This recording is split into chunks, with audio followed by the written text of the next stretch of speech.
Hello, family. A moment with charm stories. Remember to subscribe and share your thoughts in the comment section. Also, generously hit the like button, cause it means the world to us. Please sit back, relax, and enjoy as we dive into the story. The kitchen smelled of jollof rice, rich with tomatoes and smoked fish, simmering low on the stove. Nina adjusted the flame, her fingers trembling slightly as she stirred. The table was a masterpiece. Two crystal wine glasses gleamed under the chandelier. A bouquet of red roses sat in a vase, and Cole's favorite egusi soup steamed in a ceramic bowl. Tonight was their 10th anniversary, and Nina had planned every detail to perfection. She wore a burgundy dress that hugged her curves, her hair swept into an elegant updo.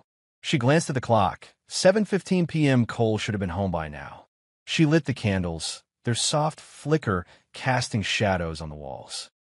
The playlist she'd curated, old-school R&B, the kind Cole loved, hummed through the Bluetooth speaker. Nina smiled, imagining his face when he walked in. 10 years. They'd survived job losses, miscarriages, and that one fight so bad they hadn't spoken for a week. But they'd made it. This dinner was her love letter to their resilience.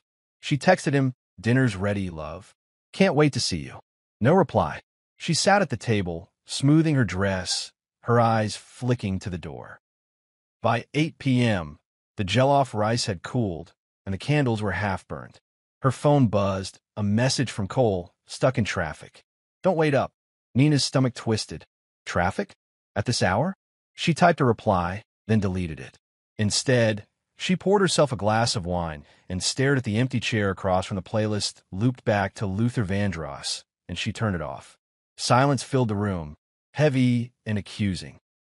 She stood, blowing out the candles one by one, her reflection wavering in the wine glass. "Happy anniversary," she whispered to no one. The next morning, Nina woke to the sound of Cole's car pulling into the driveway. She'd fallen asleep on the couch, still in her burgundy dress, the dining table untouched. She smoothed her hair and stood by the kitchen counter, arms crossed, as he walked in. He looked disheveled, tie loosened, shirt wrinkled, eyes avoiding hers. "Morning," he mumbled, dropping his keys on the counter. "Morning." Nina's voice was calm, but her eyes burned. "You didn't come home last night, Cole. It was our anniversary." He sighed, rubbing his temples. "I told you traffic was crazy. Then a client called. Last-minute meeting. I crashed at the office." "Traffic," she repeated, her tone flat. "All night." Cole met her gaze for a split second before looking away. "Yeah. Look, I'm sorry, okay? I'll make it up to you." He moved toward the fridge, pulling out a bottle of water. "What's with the table? You went all out, huh?" Nina's jaw tightened. "I cooked your favorite. Waited till midnight. You didn't even call." He took a long sip, then shrugged. "I said I'm sorry, Nina. Work's been insane. You know how it is." "Do I?" She stepped closer, her voice low. "Because last I checked, work doesn't keep you out all night without a proper explanation." Cole's eyes narrowed, a flicker of irritation crossing his face. "What's that supposed to mean? You think I'm lying? I'm asking you to tell me the truth." He laughed, short and sharp. "You're being dramatic. I'm here now, aren't I? Let's just move on." Nina wanted to scream, to demand answers, but the words caught in her throat. She'd seen this before. His deflections, his charm twisting her doubts into guilt. Instead, she turned away, busying herself with clearing the table. The roses were already wilting. "Fine," she said quietly. "Go shower. I'll clean up." Cole hesitated, as if expecting more of a fight, then nodded and headed upstairs. Nina scraped the jollof rice into a container, her hands shaking. She didn't believe him. Not anymore. That afternoon, she called her best friend, Talia, who was back in Lagos after years in Canada. They met at a small cafe in Victoria Island, the kind with overpriced lattes and too loud music. Talia, with his easy smile and wire-rimmed glasses, leaned back in his chair, listening as Nina recounted the night. "He didn't even look sorry," she said, stirring her coffee. "Just annoyed that I was upset." Talia frowned, his voice gentle but firm. "Nina, that's not okay. You deserve better than half-assed excuses." She sighed, staring into her cup. Maybe I'm overreacting. He's been stressed at work. Stressed doesn't mean he gets to ghost you on your anniversary. Talia leaned forward, his eyes searching hers. You're not overreacting. You're doubting yourself because he's making you feel like you should. Nina's throat tightened. She wanted to argue, to defend Cole, but Talia's words hit too close to home. What do I do, Talia? Confront him. Check his phone. Talia shook his head. Don't play detective yet. Just watch. People like Cole slip up eventually. She nodded, but her mind was already racing. That night, as Cole slept, she stared at his phone on the nightstand. She didn't touch it. Not yet. 2 days later, Nina was sorting laundry in the utility room when she found it. A faint smudge of red lipstick on the collar of Cole's white dress shirt. She froze, holding the shirt up to the light. The stain was unmistakable, a vivid crimson that screamed betrayal. Nina hadn't worn red lipstick since their wedding day. Her heart pounded as she set the shirt aside, her mind spiraling. She sat on the floor, the shirt in her lap, and called Annie Remy, her mother's older sister who'd raised her after her parents died. Annie Remy answered on the first ring, her voice booming through the speaker. Nina, my love, how's that husband of yours treating you? Nina's voice cracked. Auntie, I found lipstick on Cole's shirt. Red lipstick. It's not mine. The line went silent for a moment. Then Annie Remy's tone shifted, sharp and commanding. Lipstick? On his shirt? Nina, don't you dare cry yet. Tell me everything. Nina recounted the anniversary disaster, Cole's excuse, and now the lipstick. Her words tumbled out, a mix of anger and fear. What if he's cheating, Annie? What if I've been blind this whole time? Blind? Annie Remy snorted. You're not blind. You're loyal. There's a difference. Now listen. Men like Cole don't hide their tracks well. You want answers? Start looking where he doesn't expect you to. Like what? His car, his wallet, his emails. But don't let him know you're looking. Act normal. Nina, let him think he's safe. Nina nodded, even though Annie Remy couldn't see her. I am scared, Auntie. What if I find something I can't unsee? Then you face it, Annie Remy said firmly. You're stronger than you know, and if he's fooling around, he'll regret the day he crossed you. After the call, Nina folded the shirt and tucked it into a plastic bag, hiding it in the back of her closet. Evidence, she thought. She didn't know what she'd do with it, but it felt like a weapon. That evening, Cole came home early, a rare occurrence. He dropped onto the couch, scrolling through his phone, while Nina cooked dinner. She watched him from the kitchen, noticing the way he tilted his phone away from her, his thumb moving quickly. She plated his food, yam porridge, another favorite, and set it in front of him. Thanks, babe, he said, barely looking up. You're welcome, she replied, her voice sweet but her eyes cold. How was work? Same old, he said, shoving a spoonful of porridge into his mouth. Meetings. Deadlines. You know, any late-night meetings? She asked, keeping her tone light. He paused, just for a second, then laughed. Nah, not tonight. Why? Just curious. She smiled, but her mind was screaming. Liar. Later, as he showered, Nina slipped into the living room and checked his car keys. Tucked inside his wallet, she found a receipt for a rooftop lounge in Lekki, dated the night of their anniversary. Her heart sank. Cole hated lounges. He'd always called them overpriced nonsense. So why was he there? The next morning, Nina was scrolling through Instagram when a post from a mutual friend, Dara, stopped her cold. It was a carousel of photos from a party at Sky Lounge, the same rooftop bar from the receipt. In the third photo, Cole stood in the background, his arm around a woman in a tight red dress. Her hair was a cascade of braids, and her smile was wide, possessive. The caption read, Vibes with the crew. Hashtag Lekki Nights. Nina's hands shook as she zoomed in. The woman's lipstick was red, crimson, just like the stain. She clicked on Dara's story, and there was a video of the same woman laughing, clinking glasses with Cole. Dara had tagged her at Sophie the Siren. Nina opened Sophie's profile. Public, unapologetic, full of selfies and captions like catch flights, not feelings. There were no photos of Cole, but one post from 2 nights ago showed Sophie in a red dress. Captioned, he said I'm unforgettable. Clinking glasses. Nina's chest tightened. She called Dara immediately. Hey girl. Dara's voice was cheerful. What's good? Dara, who's that Sophie woman in your post? Nina asked, trying to sound casual. Oh, Sophie? She's a friend of a friend. Works in PR, I think. Why? I saw her with Cole in your photos. At Sky Lounge. Dara hesitated. Oh. Yeah, I didn't know they knew each other. It was a big group, Nina. Probably just a coincidence. Coincidence, Nina echoed, her voice hollow. Right. Thanks. Dara. She hung up and stared at Sophie's profile again.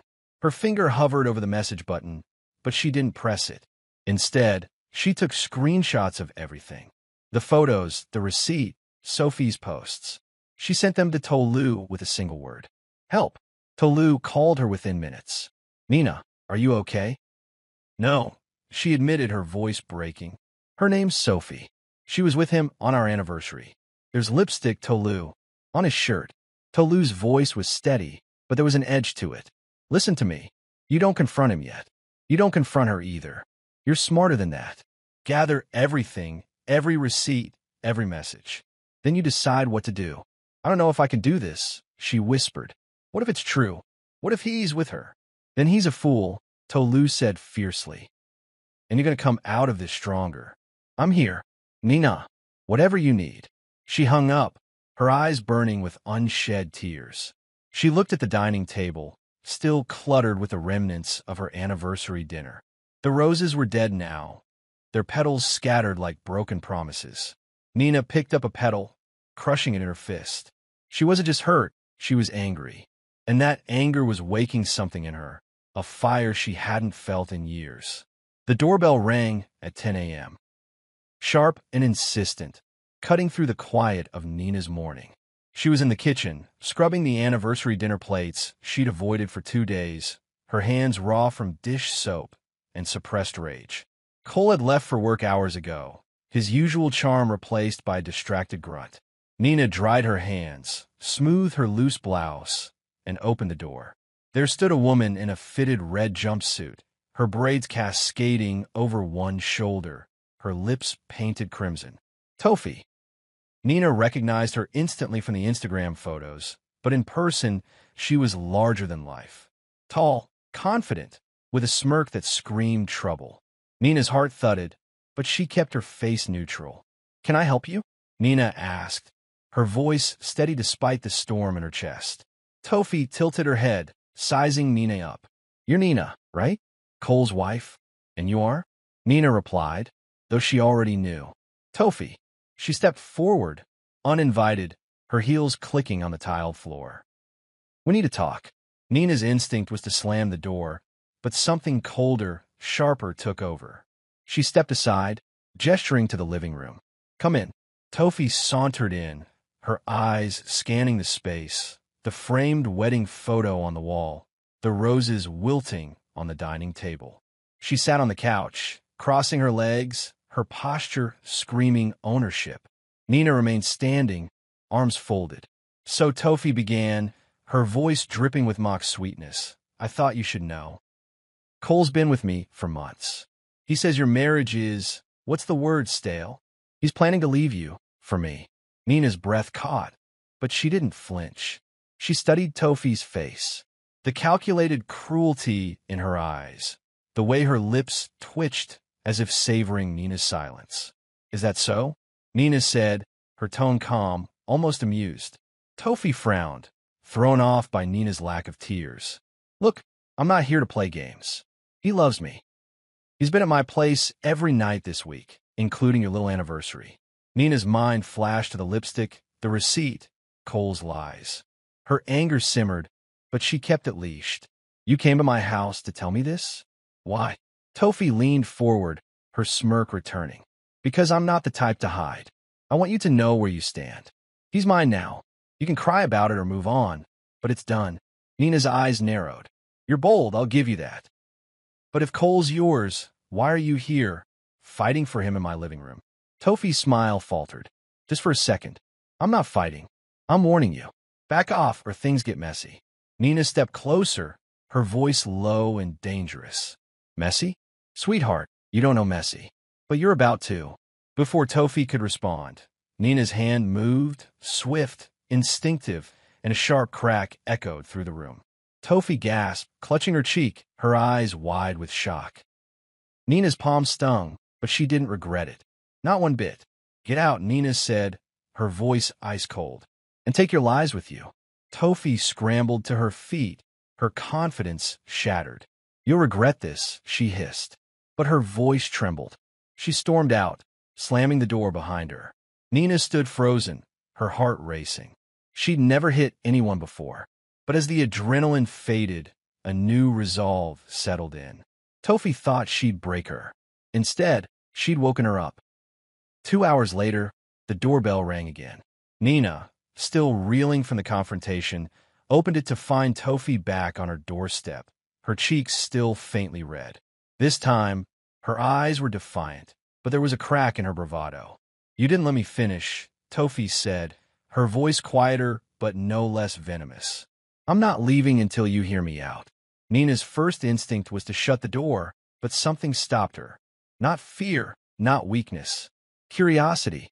What was Tofi so desperate to prove? And why come back after that slap? Nina stepped aside, her expression unreadable. "Dine. But you're not sitting on my couch again." Dining table. Tofi hesitated, then followed Nina to the dining room, where the remnants of the anniversary dinner still lingered: cold jollof rice, congealed egusi soup, the wilted roses. Nina pulled out a chair for Tofi, then sat across from her, her hands folded calmly. "Talk," Nina said. Tofi shifted uncomfortably, glancing at the food. "What's this? You're still eating your sad little anniversary meal?" Nina smiled, a slow, deliberate curve of her lips. "Oh, I'm serving it to you. You wanted to talk? Talk over dinner." Tofi's eyes narrowed, sensing a trap, but she leaned back, trying to regain control. "Dine. Cole's been lying to you. He told me you're boring, that you don't excite him anymore. He says I'm everything you're not." Nina didn't blink. She reached for the ladle, scooping jollof rice onto a plate and sliding it toward Tofi. "Eat. And keep talking." Tofi stared at the plate, then pushed it away. "I'm not hungry. You think this is a game?" "He's choosing me, Nina. He's been at my apartment every night, telling me he's done with you." Nina spooned egusi soup into a bowl, setting it beside the rice. "You said that already. What else you got?" Tofi's voice rose, frustration creeping in. "What's wrong with you? I'm telling you your husband's cheating, and you're playing housewife? You're pathetic." Nina's smile didn't waver. She poured a glass of wine, placing it in front of Tofi. "Pathetic? Maybe, but I'm not the one begging for a man in another woman's house. Drink." Tofi's hands clenched into fists, but she didn't touch the wine. "You think you're smart? Huh? Cole laughs at you. He says you're too soft, too weak to leave him." Nina leaned forward, her eyes locking onto Tofi's. "And yet, here you are, fighting for a man who's still married to me. If I'm so weak, why are you so scared?" Tofi's mouth opened, then closed. For the first time, she looked uncertain. Nina stood, circling the table, her voice soft but cutting. "You thought you'd come here and break me, but you're the one shaking. Eat. Tofi, you look like you need it." Tofi shoved the plate, rice spilling onto the table. "Screw this. You're crazy." She stood, grabbing her purse, but Nina's voice stopped her. "Leave now, and you'll never know what I know about Cole," Nina said, her tone almost playful. "Eat. Finish your meal." Tofi froze, her eyes darting to Nina's face. She sat back down, wary but hooked. Nina had her exactly where she wanted. The dining room was a battlefield, the air thick with tension. Tofi picked at the jollof rice, her fork scraping the plate, while Nina watched, silent and unyielding. The longer Nina stayed quiet, the more Tofi talked, her words spilling out like a dam breaking. "You bought me a necklace last week," Tofi said, her voice a mix of bravado and desperation. "Gold, with a ruby pendant. Said it reminded him of my fire. What's he ever bought you lately?" Nina sipped her wine, her expression unreadable. "Go on." Tofi's eyes flashed with irritation. "He texts me every morning, you know. Says he can't wait to see me. He's got a whole folder of my pictures on his phone. You think he's got that for you?" Nina tilted her head, as if considering it. Interesting. Anything else? Tofi slammed her fork down. Why are you so calm? I'm telling you he's in love with me, and you're just sitting there. Don't you care? Nina leaned back, her silence stretching like a taut wire. Finally, she spoke, her voice soft but piercing. Gâché. But I'm not you, Tofi. I don't scream for attention. I don't beg for truth. I find it. Tofi's bravado cracked. What's that supposed to mean? It means you're telling me what you want me to believe, Nina said, her eyes never leaving Tofi's. But you're not telling me why you're really here. You're not sure of him, are you? You're scared he's playing you too. Tofi's face flushed, her fingers tightening around her wine glass. That's not true. He loves me. He's leaving you. Then why hasn't he? Nina asked, her voice like a blade. Why is he still sleeping in my bed? Eating my food? Calling me his wife? Tofi's mouth opened, but no words came out. Nina stood, clearing the plates with deliberate slowness. You're not the first, Tofi, and you won't be the last. But you're the only one dumb enough to show up at my door. Tofi's chair scraped as she stood, her voice shaking. You're bluffing. You don't know anything. Nina turned, her smile cold. Don't I? Finish your wine. You'll need it when you realize what you've walked into. Tofi grabbed her purse and stormed out, leaving the glass untouched. Nina waited until the door slammed, then sank into a chair, her hands trembling. She'd played it cool, but her heart was a war drum. Tofi's words had cut deep, but they'd also lit a fire. Nina wasn't just fighting for a marriage. She was fighting for herself. That night, Nina waited until Cole was asleep, his snores filling the bedroom. His phone lay on the nightstand, its screen glowing faintly. She'd never checked it before, trust had been her default, but trust was gone now. She picked it up, her fingers hesitating over the passcode. She tried their anniversary date. It worked. Her stomach churned as she opened his call logs. There it was, Tofi's number, saved as S. Dozens of calls, stretching back months. Late-night texts, voice messages, even a call on their anniversary at 11 p.m. Nina's hands shook as she scrolled, her anger building with every entry. Then she found something worse, another number, saved as Lola. Calls to Lola overlapped with Tofi's, some on the same nights. Nina's breath hitched. 2 women, maybe more. She opened his messages, but they were locked behind a separate app. She didn't have the code. She took screenshots, emailing them to herself, then deleted the email from his sent folder. Her heart raced as she placed the phone back, careful not to wake him. Cole stirred, mumbling something, and Nina froze. He didn't wake. The next morning, she called Tolu, meeting him at a quiet park in Ikoi. She showed him the screenshots, her voice low but furious. It's not just Sophie. There's another woman. Maybe more. Tolu's jaw tightened as he scrolled through the evidence. This guy's a piece of work. What do you want to do, Nina? She looked out at the lagoon, her eyes hard. I want to know everything. Every lie, every name. Then I'm going to burn his world down. Tolu nodded, his voice gentle but firm. You're not alone in this, but you need to be smart. Don't let him see you coming. Nina's phone buzzed, a text from Annie Remy. You find anything yet? She typed back. More than I wanted, but I'm not done. As she slipped her phone into her pocket, a plan began to form. Sophie had come to break her, but she'd only made Nina stronger. Cole thought he was untouchable. He was about to learn how wrong he was. Nina's heels clicked against the polished marble floor of the law firm in Victoria Island. A sleek high-rise with floor-to-ceiling windows overlooking the Lego skyline. The air smelled of leather and coffee, and the receptionist's smile was as crisp as her blazer. Nina had dressed carefully, tailored navy trousers, a white silk blouse, her hair pulled into a low bun. She wasn't here as Cole's wife. She was here as Nina, the woman taking back her power. The lawyer, Mrs. Adebisi, was a sharp-eyed woman in her 50s, her office lined with law books and framed degrees. She gestured for Nina to sit, her gaze steady but warm. Mrs. Adeyemi, you said this is urgent. What's the situation? Nina took a deep breath, her hands clasped tightly in her lap. My husband's cheating. I have proof, call logs, receipts, even a confrontation with his mistress. I need to know my options. Mrs. Adebisi leaned back, her pen tapping lightly against her notepad. Options depend on what you want. Divorce? Separation? Or are you looking to protect yourself financially before you decide? Nina hesitated. Divorce had crossed her mind, but saying it out loud felt like stepping off a cliff. I don't know yet. I need to be ready. For anything. The lawyer nodded, her expression unjudgmental. Smart.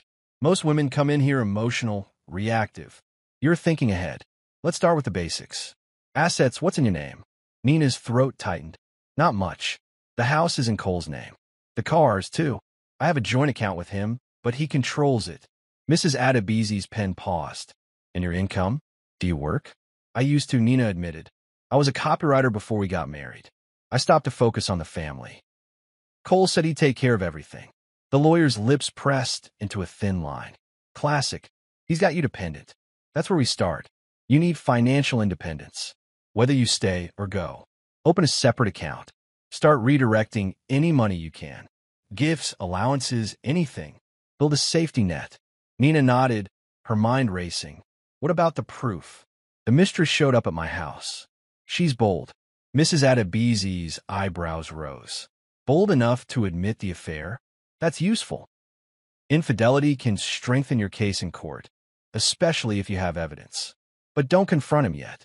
Men like your husband thrive on control. Let him think he's winning. Nina's fingers tightened around her purse, where she tucked the screenshots of Cole's call logs. How do I do that? Act normal when I know he's lying? Compartmentalize, the lawyer said firmly. You're not his wife right now. You're a strategist. Every smile, every dinner you cook is a move on the board. You leave smart, not loud. Nina exhaled, the weight of her decisions settling in. What if he finds out I'm planning something? Mrs. Adebisi's eyes softened, but her voice was steel. He won't. You're smarter than he thinks. And if he does, you call me. We'll be ready. As Nina left the office, the Lego sun burned bright, but she felt a chill of resolve. She wasn't just fighting for her marriage anymore. She was fighting for her future. That evening, Nina's childhood home in Surlier buzzed with the aroma of fried plantain and pepper soup.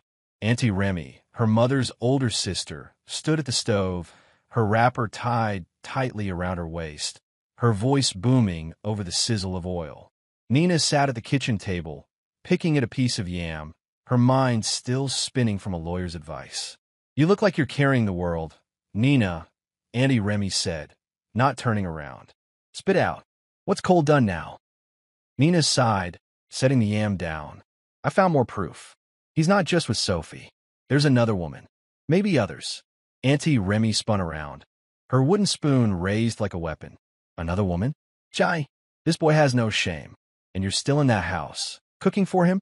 Nina's cheeks burned. I'm trying to be smart, Annie. I saw a lawyer today. She said to stay calm, build a plan. Plan coup? Auntie Remy snorted, slamming the spoon on the counter. You've been a wife, Nina. Dutiful, patient, swallowing his nonsense. Now you need to be a woman. A woman doesn't wait for a lawyer to tell her she's strong. Nina's eyes stung, but she held Auntie Remy's gaze. What am I supposed to do? Scream at him? Kick him out? I have nothing in my name, Auntie. Nothing. Auntie Remy's expression softened, but her voice stayed firm. You have you. That's enough. You think I raised you to be this man's doormat? Your mother, God rest her soul, would be turning in her grave. Nina's throat tightened at the mention of her mother. I'm trying, Auntie, but it's hard. I loved him. I still love. Auntie Remy cut her off, stepping closer. Love doesn't lie. Love doesn't sneak around with women in red dresses. You're not fighting for love, Nina. You're fighting for respect. For yourself. Nina looked away, her hands trembling. What if I'm not strong enough? Auntie Remy sat across from her, her calloused hand covering Nina's. You're my blood. You're stronger than you know. But you need to stop hiding behind, wife. Start thinking like the girl who wrote poetry, who dreamed of changing the world. Where's she? Nina's eyes welled up. I don't know. I lost her.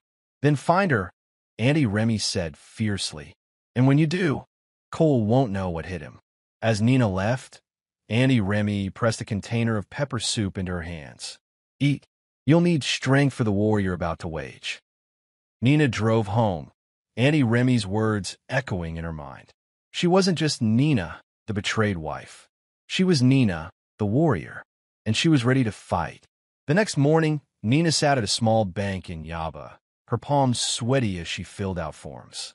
The teller, a young woman with a bright smile, handed her a pen. New account. Ma, savings or current? Savings, Nina said, her voice steady. In my name only. She brought every naira she could scrape together. Birthday cash for Auntie Remy, leftover grocery money, even the emergency fund Cole had given her months ago. It wasn't much, but it was hers. As she signed the final form, a weight lifted. This account was her first step toward freedom. Back home, she hid the bank documents in a locked drawer, her heart racing. Cole was at work, but his presence lingered, the cologne on his pillow, the coffee mug he'd left unwashed. Nina sat at the dining table, staring at the spot where Sophie had sat, her words still burning. He's choosing me. Her phone buzzed, a call from Talia. She answered, her voice low. Hey, Talia said, his tone gentle. You okay? You've been quiet. Nina hesitated, then told him about the lawyer, Auntie Remy, and the bank account. I'm doing it, Talia. I'm taking control, but I'm scared. Talia's voice was warm, steadying. Scared means you're doing something brave. You're not the Nina I grew up with anymore. You're fiercer. She smiled despite herself. Fiercer? I don't feel it. You will, he said. You're building something Cole can't touch. Keep going. After the call, Nina pulled out her laptop, her fingers hovering over the keys. She opened a budgeting app, tracking every naira Cole gave her. From now on, she'd save half, no matter how small. She wasn't just saving money. She was saving herself. That evening, Cole came home, tossing his keys on the counter. Smells good, he said, sniffing the air. What's for dinner? Pounded yam and vegetable stew, Nina replied, her voice sweet but her eyes cold. She served him, watching as he ate, oblivious to the storm brewing inside her. You're quiet tonight, he said, glancing up. Everything okay? Perfect, she lied, her smile tight. Just thinking about the future. He nodded, returning to his food. Nina's heart pounded. The future was hers now, and Cole had no idea what was coming. Late that night, Nina sat in the guest room, a space she'd claimed as her own since the anniversary disaster. The room was small, cluttered with old books and a dusty desk, but it felt like a sanctuary. She opened her laptop, her fingers trembling as she pulled up a document titled Dinner for Two. It was her dream, abandoned years ago, a relationship advice memoir, inspired by her own journey and the women she'd met along the way. She'd written half of it before marriage, before Cole's promises had dulled her ambitions. Now, staring at the blinking cursor, she felt a spark reignite. She typed, "The first lie is the one you tell yourself, that love is enough. It's not. Respect is. Truth is. And when those are gone, you don't beg for them. You build them." The words flowed, raw and unfiltered, each sentence a release of her pain. She wrote about the anniversary dinner, Sophie's visit, the lipstick stain.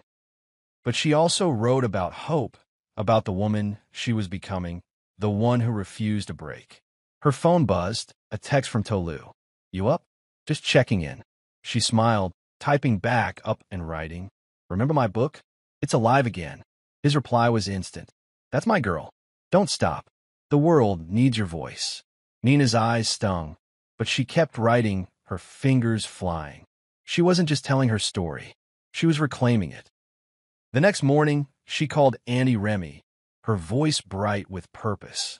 Auntie, I'm writing again. The book. It's going to be big. Auntie Remy's laugh was loud and proud. That's my Nina. Write the truth, child. Let burn. Nina hung up, her heart full. The book was her weapon, her shield, her legacy. Cole could have his lies. She had her truth, and it was louder than he'd ever know. Nina stood in the guest bathroom, her hands trembling as she held the small plastic bag she'd found tucked inside Sophie's purse, which had been left behind after their tense dinner confrontation. Sophie had stormed out in a huff, leaving her purse on the dining chair, and Nina, driven by a mix of curiosity and suspicion, had peeked inside. Among the usual clutter, lipstick, a phone charger, a crumpled receipt, was a pregnancy test kit, its packaging torn open. The stick inside showed 2 faint lines. Positive. Her heart sank, but something felt off. The test looked too pristine, the lines too perfect, like a prop in a bad drama. Nina's years as a copywriter had honed her eye for deception. Marketing tricks, staged authenticity, and this screamed setup. She snapped photos of the test and bag, her mind racing. Was Sophie pregnant? Or was this another move in her game to trap Cole? She called Tolu, her voice low as she paced the bathroom. Tolu, I found a pregnancy test in Sophie's purse. It's positive, but I don't trust it. Tolu's voice was calm but urgent. Whoa, slow down. She left her purse? And you're sure it's hers? Positive. It was on the dining chair after she left, but the test looked staged. Too clean, like she wanted me to find it. Tolu exhaled sharply. Nina, this is next level. If she's faking a pregnancy, she's desperate. You need to play this carefully.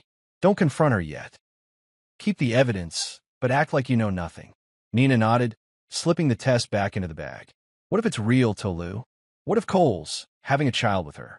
Then you'll handle it, Tolu said firmly. You're stronger than this, Nina. But my gut says she's bluffing. People like Sophie thrive on chaos. Don't give her the reaction she wants. Nina hung up, her resolve hardening.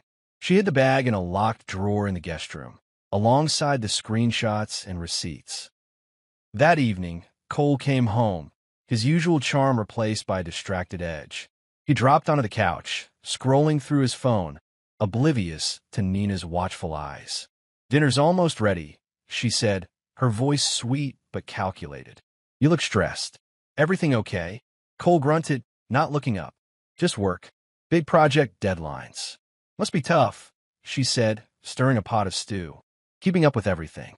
He glanced at her, a flicker of suspicion in his eyes, but he shrugged it off. You know how it is. Nina smiled, her heart pounding. She knew more than he thought. And soon, Sophie's pregnancy lie would unravel. The next day, Nina sat at a cafe in Lekki, her laptop open to Sophie's Instagram. The latest post showed Sophie in a tight dress, cradling her stomach subtly, with the caption, New Beginnings. 2 hearts hashtag bless the comments were a mix of congratulations and speculation. But Nina saw through the performance. Sophie was laying the groundwork. But for what? Her phone buzzed, a call from Annie Remy. Nina answered, keeping her voice low. Annie, Sophie's hinting at a pregnancy online. I found a test in her purse, but I think it's fake.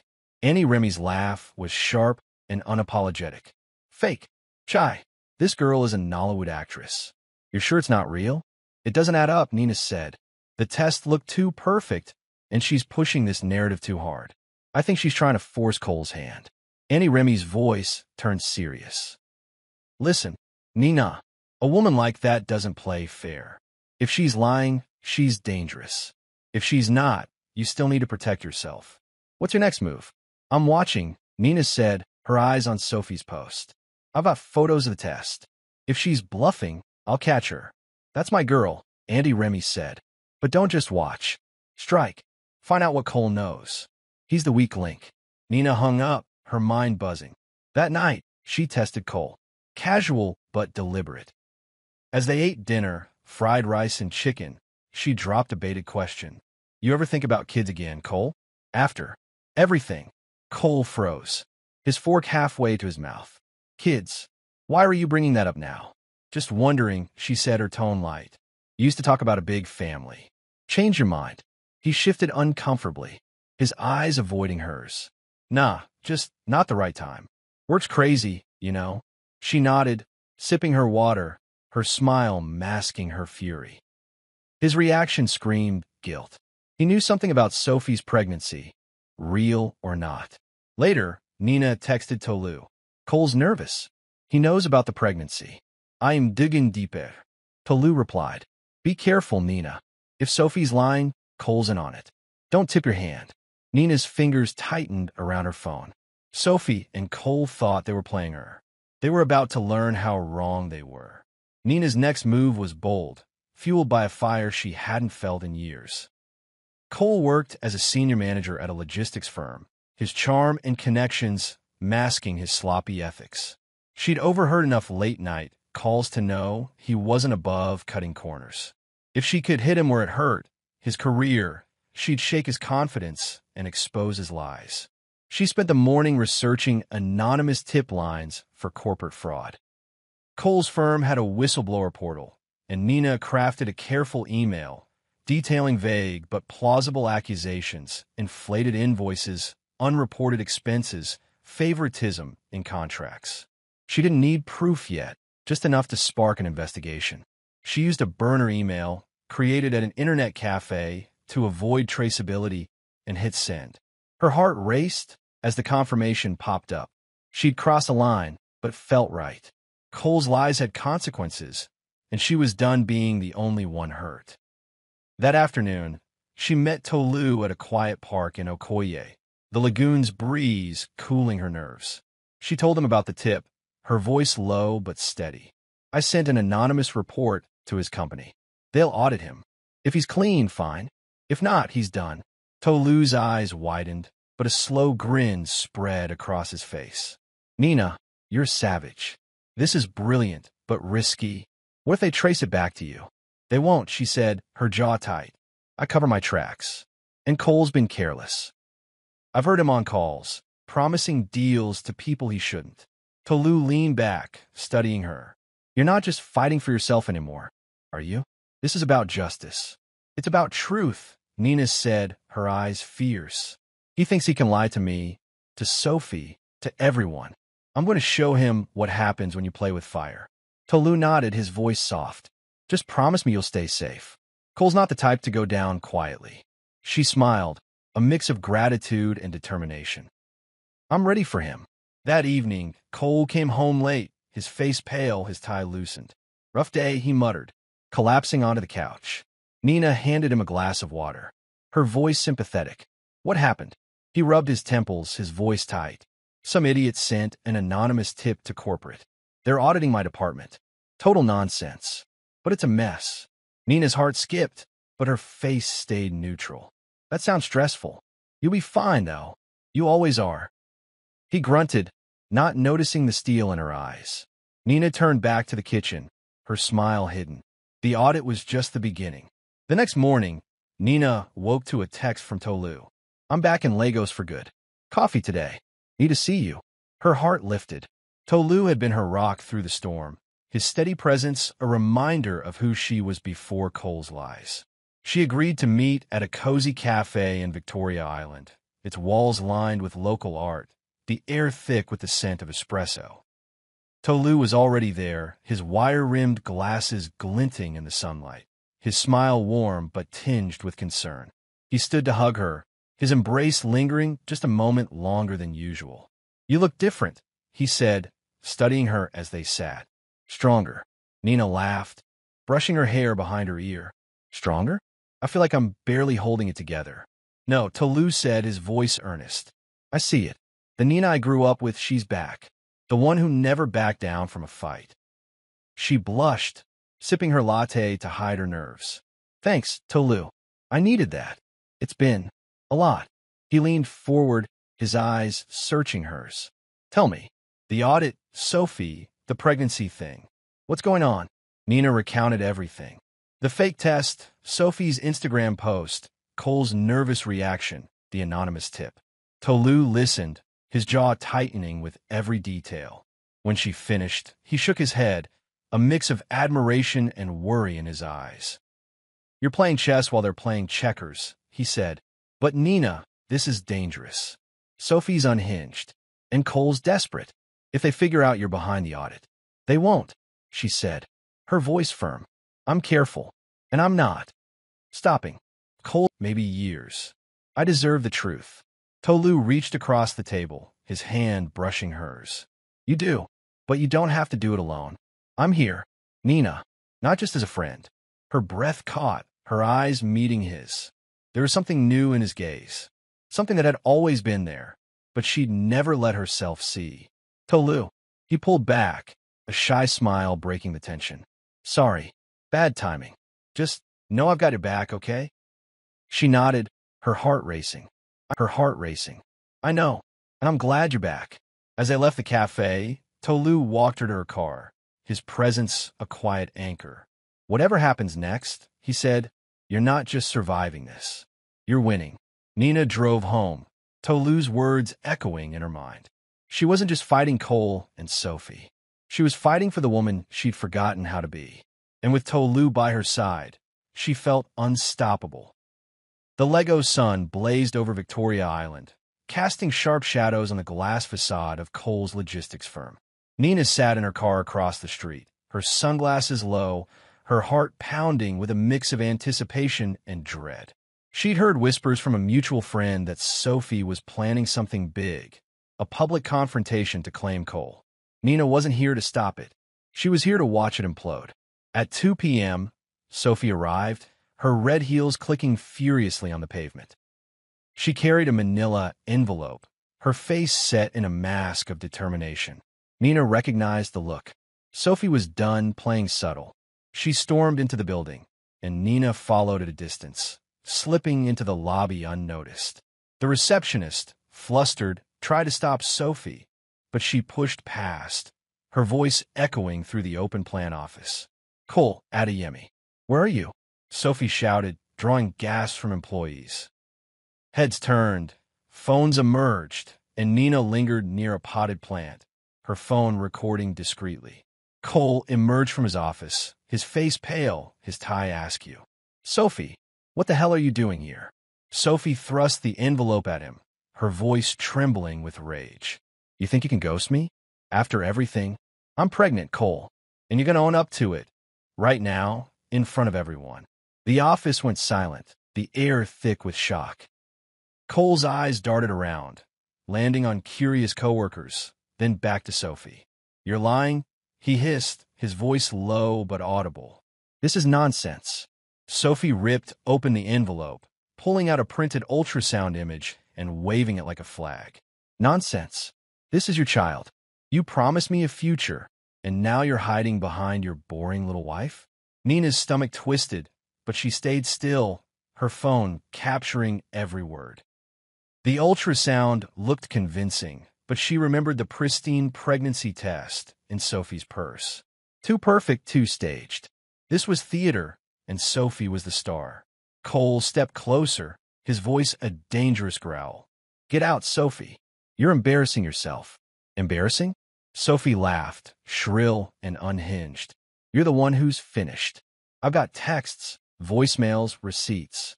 Everyone's going to know what a liar you are. An employee, a young man with a smartphone, started live streaming, and Nina caught the glint of excitement in his eyes. This was going viral, and Sophie was too furious to notice.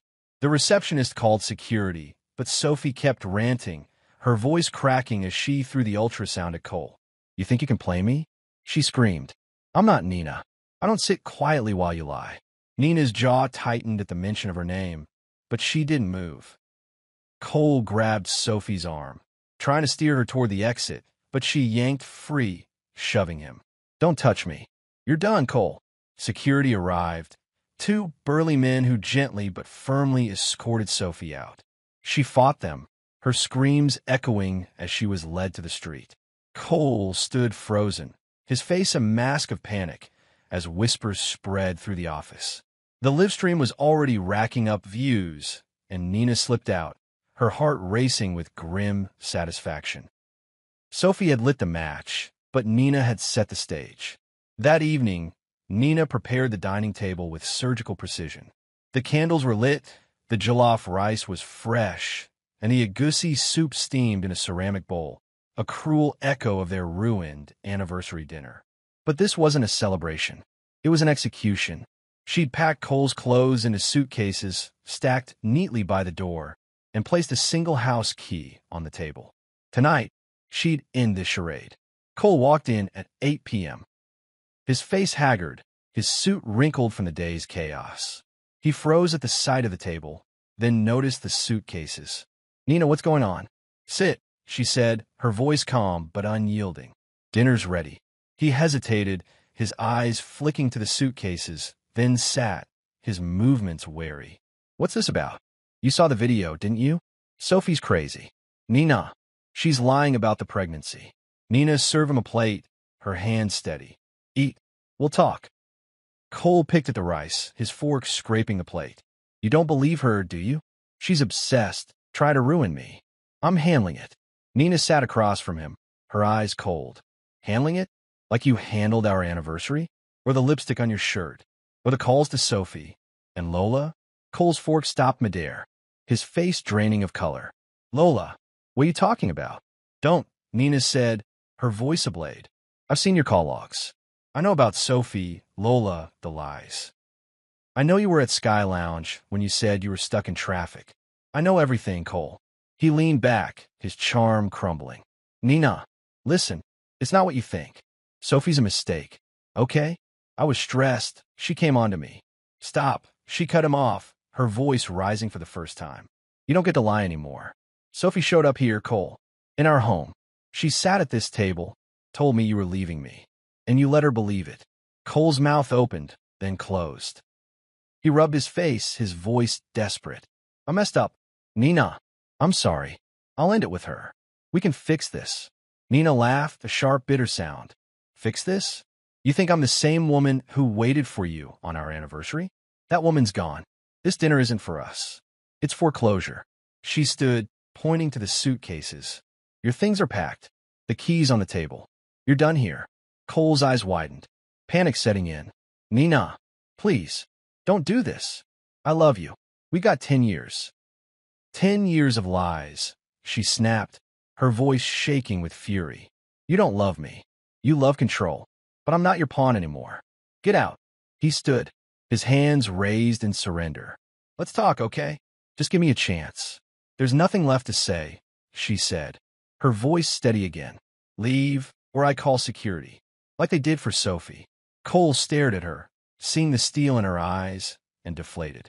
He grabbed the key, his shoulders slumping, and dragged the suitcases to the door. As it closed behind him, Nina sank into a chair, her hands trembling. She'd won, but victory tasted bitter. The next morning, Nina woke to a quiet house, the absence of Cole's presence both liberating and eerie. She brewed coffee, her mind replaying the previous night's confrontation. She'd expected tears, but none came. Instead, she felt a fierce clarity. This was her house now, her life. She called Tolu, needing his steady voice. Hey, she said when he answered, her tone lighter than she'd expected. I did it. Cole's gone. Tolu's voice was warm, tinged with pride. Nina, you're a force. How do you feel? Free, she said, surprising herself. And a little scared, but mostly free. You should be proud, he said. You didn't just kick him out. You took back your power. What's next? Nina sipped her coffee, glancing at her laptop, where her memoir draft waited. I'm finishing my book, and I'm not looking back. Tolu laughed softly. That's my girl. You need me. I'm here. Always. She smiled, her heart warming at his words. I know. Thanks. Tolu. Later, she met Auntie Remy at her Surler home, the air thick with the scent of fried plantain. Auntie Remy pulled her into a fierce hug, her voice booming. You sent that boy packing? Good. I knew you had it in you. Nina laughed, settling at the kitchen table. It wasn't easy, Annie. He begged, you know. Said he loved me. Love. Auntie Remy snorted, slicing yam with a vengeance. That's not love. That's ownership. You did right, Nina. Now what? I'm writing again, Nina said, her eyes bright. My book. It's about all of this. The lies, the strength, the truth. Auntie Remy's face softened, her voice proud. That's my blood. Write it, child. Let the world know what a woman can do. Nina left with a container of pepper soup and a renewed sense of purpose. Cole was gone, but her story was just beginning. 3 weeks later, Nina sat in a small bookstore in Lecce, her heart pounding as she faced a crowd of 50 women. Friends, strangers, survivors. Her memoir, Dinner for Two, How I Served the Truth Cold, was officially launched, its cover a stark image of a dining table with one empty chair. The room buzzed with anticipation, and Nina felt a mix of nerves and exhilaration. She stood at the podium, her voice steady despite the butterflies. "This book isn't just my story," she said, her eyes scanning the crowd. "It's for every woman who's been lied to, underestimated, or told to stay quiet. It's about finding your voice, even when it shakes." The crowd applauded, and Nina's gaze landed on Tolu, who sat in the front row, his smile wide. Annie Remy was beside him, her wrapper vibrant, her nod approving. The reading began, and Nina's words filled the room. Raw, honest, unflinching. She read about the anniversary dinner, Sophie's visit, Cole's betrayal, and her own transformation. The audience leaned in, some nodding, others wiping tears. During the candé, a young woman raised her hand. "How did you find the strength to leave? I'm in a similar situation, and I'm scared." Nina's heart ached, but her voice was firm.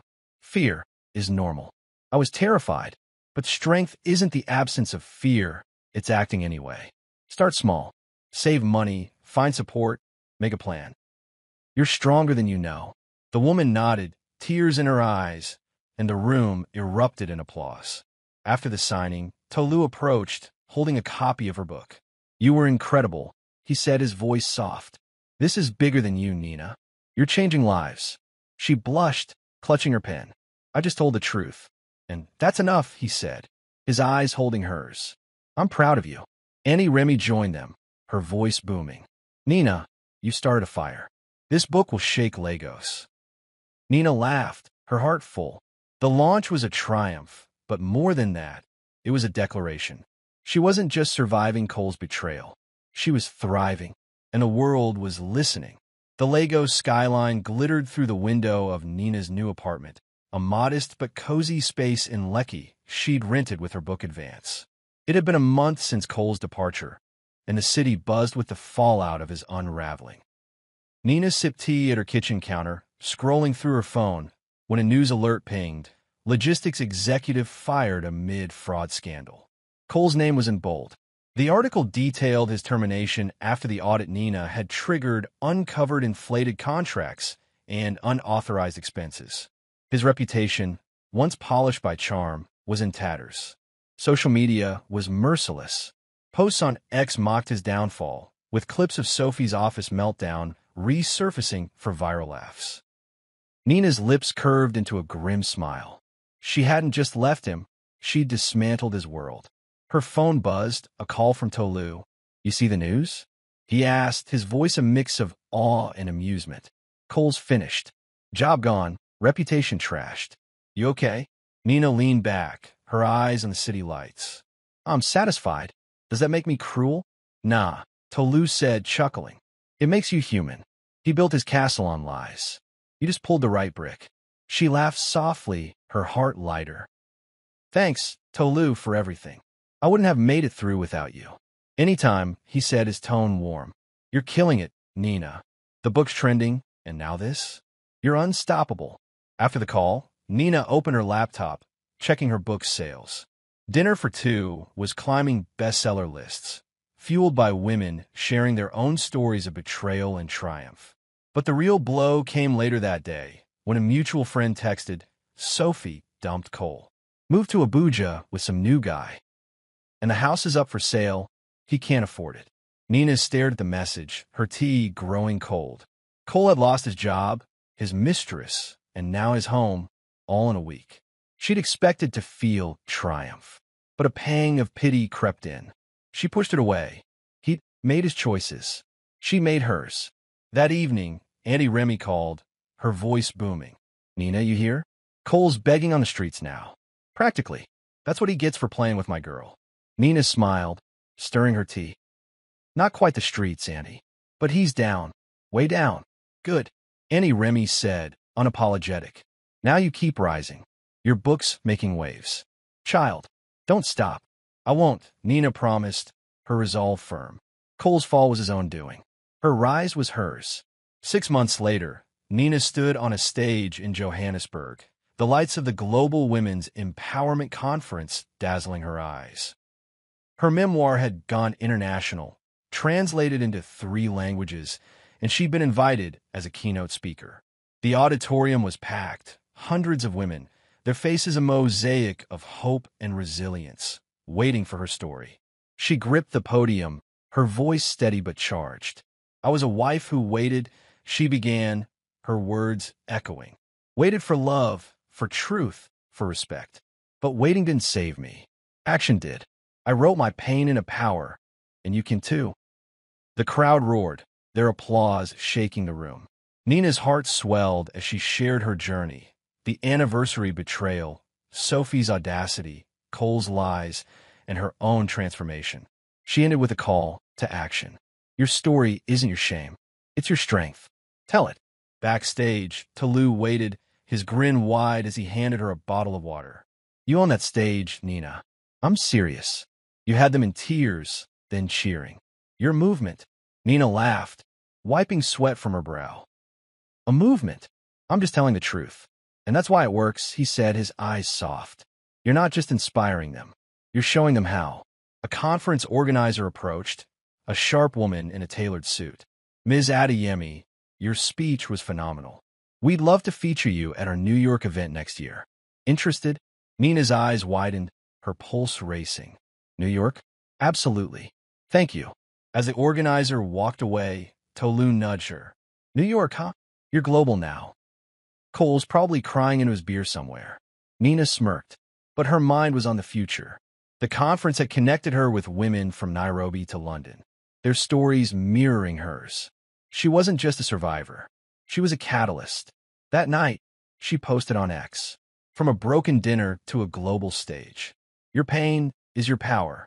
Hashtag dinner for two, the post went viral, racking up thousands of likes and shares. Back in Lagos, Annie Remy called, her voice crackling with pride. Nina, you're on TV here. They're calling you the voice of women. My chest is bursting. Nina laughed, curled up on her couch. Annie, it's just a speech. Just a speech? Annie Remy scoffed. You're changing the world, child. Keep going. And don't let any man slow you down again. Nina hung up, her heart full. The world was listening, and she had more to say. A year after the divorce, Nina pushed a cart through a supermarket in Acacia, her mind on her next book chapter. Her life was a whirlwind. Speaking gigs, book signings, a new column in a women's magazine. But she cherished these quiet moments. She reached for a loaf of bread when a familiar voice stopped her cold. Nina. She turned, her breath catching.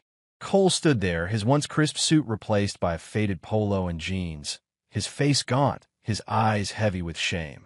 He held a basket with a single loaf of bread and a tin of sardines, a far cry from the lavish life he'd flaunted. Cole, she said, her voice neutral, her posture straight. She felt no fear, only a distant curiosity. He shifted, his voice low. I didn't expect to see you. You look good. She nodded, her eyes steady. What do you want, Cole? He rubbed his neck, his gaze dropping. I wanted to say I'm sorry. For everything. I messed up. Nina. I lost it all. My job, the house, Sophie. I'm starting over. But it's hard. Nina's jaw tightened, but her voice stayed calm. You didn't lose it, Cole. You threw it away. He winced, his eyes pleading. I know. I was stupid. I see you now. Your book, your speeches. You're incredible. I didn't deserve you. No, she said, her tone final. You didn't. She moved to walk away, but he stepped closer, his voice desperate. Can we talk? Just coffee, maybe? I'm trying to be better. Nina. She stopped, turning to face him fully. Cole, the man I loved doesn't exist. He never did. I'm not your redemption story. Go fix yourself for you, not me. His shoulders slumped, but he nodded, stepping back. Nina walked to the checkout, her cart steady, her heart unburdened. As she paid, she noticed Cole's basket, bread and sardines, nothing more. She added it to her bill, handing the cashier extra cash. For him, she said, nodding toward Cole, who stood frozen, watching. She left without a word, the automatic doors sliding shut behind her. In her car, she exhaled, a single tear falling. Not for him, but for the woman she'd been. She wiped it away, her smile returning. She was free. That evening, Nina met Tolu at a rooftop restaurant in Lagos, the city lights sprawling below. He'd insisted on dinner, his text cryptic but warm. She wore a flowing green dress, her hair loose, her confidence radiant. Tolu stood as she approached, his eyes bright behind his glasses, his smile nervous but genuine. "You look stunning," he said, pulling out her chair. She grinned, settling in. "You're not bad yourself." "What's with the mystery, Tolu? You've been weird all week." He laughed, rubbing his hands together. Okay. I'm getting to it. First, food. You still love suya, right?" They ordered suya, grilled fish, chilled wine, and the conversation flowed, easy and familiar. Tolu updated her on his new tech startup, his eyes lighting up as he described his vision. Nina shared her latest book ideas, her passion matching his. But beneath the banter, she sensed something unspoken. After dessert, Tolu cleared his throat, his fingers tapping the table. "Nina, I need to say something. I've been thinking about this for a while." Her heart skipped, her eyes narrowing playfully. "Oh, spill it." He took a deep breath, his voice steady but vulnerable. "You know I've always been your friend. Through everything. High school, Cole, the book. But I don't want to just be your friend anymore. I want to be your chapter too." Nina's breath caught, her wine glass frozen midway to her lips. "Tolu, I'm not rushing you," he said quickly, his hands raised. "You've been through hell, and you're still healing. But I love you, Nina. I've loved you since we were kids, and I'm done pretending I don't. I want to build something with you. Slow, real honest." Her eyes softened, a mix of surprise and warmth flooding her. She'd always felt safe with Tolu. But love? She hadn't dared consider it. Yet here he was, offering her a future she hadn't imagined. "Tolu," she said, her voice gentle. "You're incredible. I don't know if I'm ready, but I know I don't want to lose you." "You won't," he said, his smile soft. "I'm here whatever you need. Friend, partner, whatever. Just say you'll think about it." She reached for his hand. "I'll think about it. Promise." They clinked glasses, the night stretching ahead, full of possibility. Nina's heart felt full, not just for Tolu, but for herself. She was writing her own story now, and it was beautiful. Nina's new apartment glowed with candlelight, the dining table set for 10. She'd invited single mothers and survivors from her book's community, women whose stories mirrored her own. The menu was simple but heartfelt: jollof rice, fried plantain, and pepper soup, the scents mingling with laughter and music. A single candle flickered at the table center, a symbol of new beginnings. The women arrived, their faces radiant with resilience. There was Amaka, who'd left an abusive marriage, Chioma, raising twins alone, and Laura, rebuilding after infidelity. Nina welcomed each with a hug, her heart swelling. This wasn't just a dinner. It was a sisterhood. As they ate, stories flowed, painful, funny, triumphant. Amaka raised her glass, her voice strong. "Nina, your book saved me. I was scared to leave, but your story showed me I could." Nina's eyes misted, her voice soft. "You save yourself, Amaka. I just gave you words." Chioma laughed, her twins asleep in a guest room. "Words are power, Nina. You're giving us a voice." The conversation turned to dreams. Laura, a budding entrepreneur, shared her clothing line plans. "I'm calling it Unbroken," she said, her eyes bright. "For women like us." Nina clapped, her smile wide. "That's brilliant, Laura. I'm investing. Name your price." The room erupted in cheers, the candles flamed dancing. After dessert, Nina stood, her voice carrying. "This table is ours. No lies, no shame, just us. Whatever you need, support, a listener, a push. I'm here. We're here." The women raised their glasses, their voices a chorus. "To us." As the night wound down, Nina stepped onto her balcony, the city humming below. Tulu's words echoed. Chapter 2. She wasn't ready to write it yet, but the page was open. The candle inside flickered, a new flame beginning. Nina smiled, her heart steady. She'd served the truth, and it had set her free. "I'm glad you made it to the end. I hope you enjoyed the story. Please go ahead and generously hit that like button and subscribe for more captivating tales like this. We'd love to hear from you. What lessons have you learned from this story? Share your thoughts in the comments below. See you in the next story.